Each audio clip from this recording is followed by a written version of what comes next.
Red John made Lorelai read Jane's list of 7 suspects back to him, name for name, off a list that existed nowhere except inside Jane's own head. And the show never really explained how, so today I'm going to do exactly that.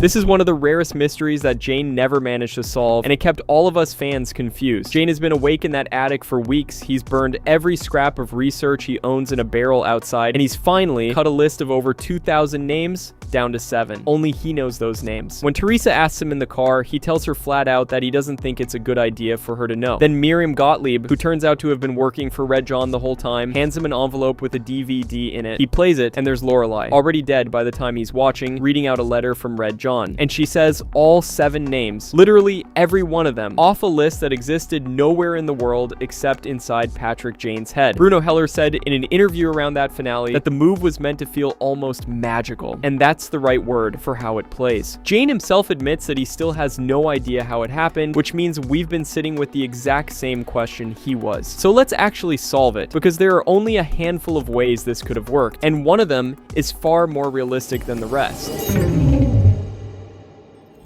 To understand how Red John pulled it off, you have to understand how Jane got there first, because the two paths are more connected than people realize. It starts in Red Sails in the Sunset, in that motel where Lorelai has just found out Jane set her up. She's furious, she's beating him, and in the middle of telling him how alike he and Red John really are, she says the line that changes the entire series. She wonders why the two of them didn't become lifelong friends the moment they shook hands. She didn't mean to hand him anything because she was insulting him. But Jane hears it and immediately understands that he has met Red John face to face, and that he has almost certainly touched the man's hand. By the end of that episode, he's telling Teresa that Red John is someone he knows. From there, he does the most Patrick Jane thing imaginable, which is sit down and reconstruct a decade of handshakes from memory alone. By the Red Barn, he has 2,164 names on paper, and he grinds that down to 408 using alibis, using the age Red John would have been at the Ellison Barn in 1988, using the visualized connection, and so on. 408 eventually becomes 7, and by the end, he's burned the paper trail so nobody can retrace it. And he also tells nobody, and that's exactly why the DVD hits him the way it does, because there is no version of events where Red John should have been able to see a single step of that process.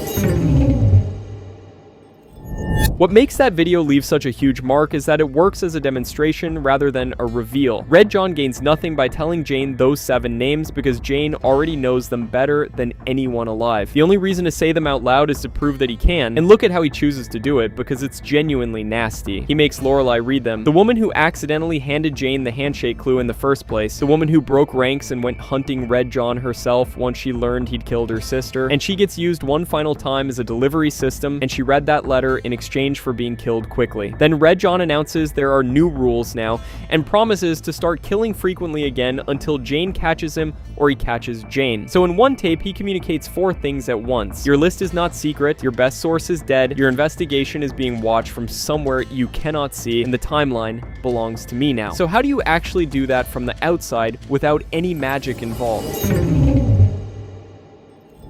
This is where the fan base has been living for over 10 years, and the theories fall into a few clear camps. The most popular one is the mole theory, that Red John simply had someone inside the CBI feeding him everything, which fits a show where half that building turned out to be corrupt. The problem is that Jane kept the list of 7 closer than anything he'd ever kept, tighter than the happy memory Red John stole from him, tighter than things he actively hid from Teresa. So a casual leak doesn't really cover it. Then there's the surveillance camp, the idea that Red John had eyes on Jane constantly, and the counter to that one is brutal, because if he had that level of coverage, he would have seen the moves that eventually got him killed. There's a group that thinks Red John never predicted anything at all and instead did what every good magician does, which is decide the outcome in advance and steer the mark toward it, feeding Jane clues until Jane landed on the 7 names Red John had already chosen for him. And then there's the honest theory, the people who just say the writers overplayed their hand and built a villain so powerful he stopped obeying the rules of his own show. One complaint that comes up constantly is that almost none of the 7 match Red John's physical description anyway, which made the list feel handed to us rather than earned. But there's one theory the show itself takes seriously enough, so let's talk about that one.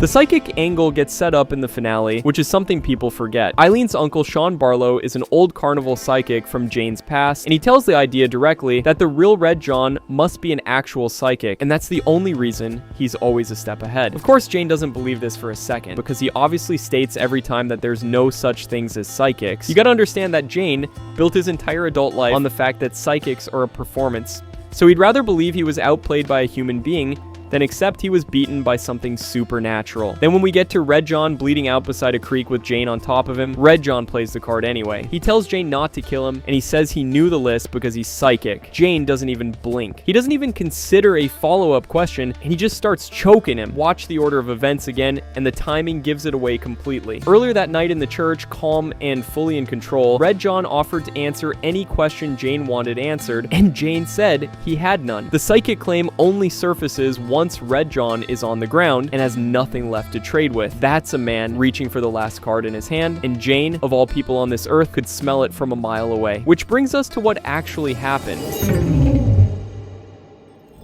Here's the theory that gets left out of almost every conversation about this, and it's fully canon. In Red Letter Day, while the team is out working that fake Western town case, 2 Homeland Security agents dressed as air conditioning repairmen break into Jane's attic at the office. They photograph his files, they photograph his connection wall, and at the end of that episode, Bob Kirkland is standing in front of a complete reconstruction of Patrick Jane's Red John board, studying it like a painting in a gallery. That happened on screen, so the question of whether somebody could physically get into that attic and copy Jane's work is already settled because we watched it happen. Now here's the thing that makes this interesting instead of easy. In season 6, we find out that the list Kirkland walked away with was fake. Jane had planted 7 wrong names, Richard Highbosh and Benjamin Marks among them, and Kirkland burned months chasing ghosts and torturing innocent men over it. Jane even clocked the break-in as it happened because he'd wedged half a toothpick between the door and the wall and later found it lying on the floor. The man was running counter-surveillance on his own attic, and he was good enough at it to feed a Homeland Security agent 7 fictional suspects and let him run with them for half a season. So a straight burglary doesn't explain the video either, because the one burglary we can actually point to got fed garbage on purpose, unless somebody never needed Jane's board at all.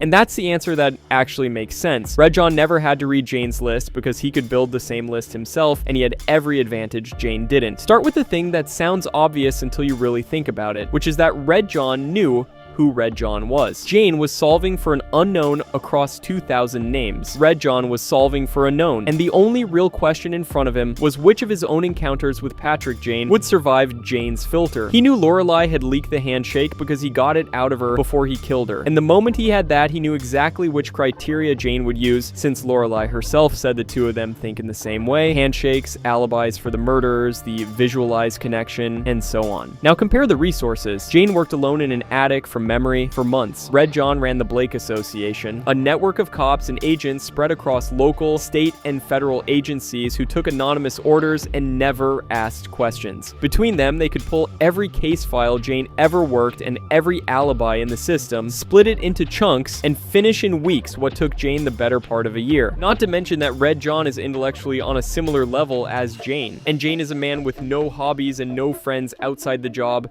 and for me, this makes the most sense. Look at the final 7 through that lens, and they stop looking random at all. Red John knew precisely who Jane had crossed paths with inside his own organization. Stiles ran Visualize, Hafner came out of Visualize, and Kirkland was a Homeland agent openly hunting Red John over the twin brother he'd lost to him. That's a list of the small number of powerful men sitting close enough to the case to be plausible, and Red John had a far better view of that group than Jane ever did. He probably arrived at 8 or 9 names and only needed to be right about the shape of Jane's thinking, which he understood better than anyone alive. There's even a nice piece of trivia that backs this up. Because of those final 7, only 3 were ever shown shaking Jane's hand on screen, and none of the 3 turned out to be him. The handshake was always more of a filter than a fact, which is why the show refusing to explain any of it is the right call, even though it drives everyone insane. And this is also because the writers had no idea who Red John would turn out to be until later in the series. Jane chose to end it with the mystery intact, and that's the most Patrick Jane decision in the entire series. The list was never really about 7 names anyway. It was about 2 men who thought identically, and only one of them was willing to stop playing.